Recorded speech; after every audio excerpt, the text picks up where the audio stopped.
Fallopian tube block होने पर क्या करें? हाय एवरीवन, मैं doctor Ram Swaroop, Navyam hospital Jaipur, obstetrician and gynaecologist.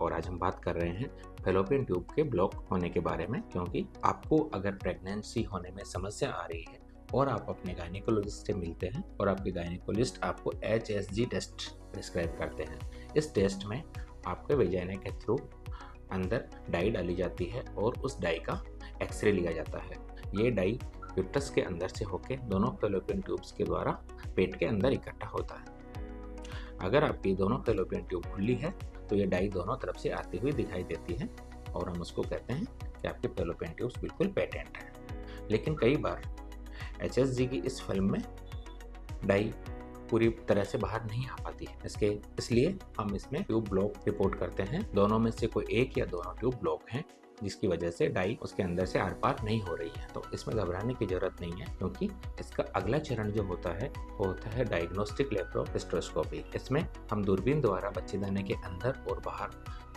अंडेदानी और ट्यूब्स सबकी जांच करते हैं।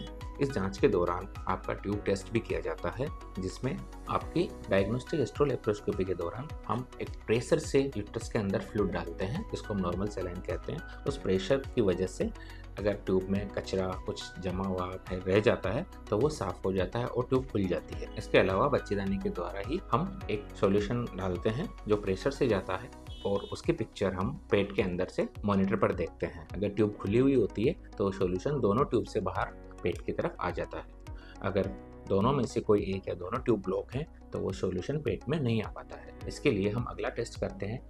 उसी समय हम एक गाइड वायर और कैनुला लेते हैं, जिसको ट्यूब के अंदर डाल दिया जाता है और ट्यूब खोलने की प्रक्रिया करते हैं, जिसको हम कैनुलेशन कहते हैं। इस प्रक्रिया के द्वारा कुछ हद तक ट्यूब्स खुलने की संभावना रहती है और इस डायग्नोस्टिक हिस्टेरोलेप्रोस्कोपी एंड कैनुलेशन के द्वारा अगर आपकी ट्यूब खुल जाती है या खुली हुई होती है तो आपको नेचुरली कंसीव करने में कोई समस्या नहीं होती है। तो इसलिए घबराए नहीं। ट्यूब ब्लॉक होने पर आप अपने डॉक्टर से डायग्नोस्टिक हिस्टेरोलेप्रोस्कोपी का टेस्ट करवाएं। लेकिन कभी कभी कैनुलेशन और डायग्नोस्टिक हिस्टेरोलेप्रोस्कोपी के द्वारा भी ट्यूब्स नहीं खुल पाती है, तो आप निराश नहीं हो। इसके लिए एकमात्र ऑप्शन बचता है वो है IVF। तो बिना समय गंवाएं, अगर कैनुलेशन और डायग्नोस्टिक हिस्टेरोलेप्रोस्कोपी के बाद भी ट्यूब्स ब्लॉक रहती है, चिंता नहीं करें, आप अपना बिना समय गंवाएं IVF के लिए प्रयास कर सकते हैं। Thank you very much.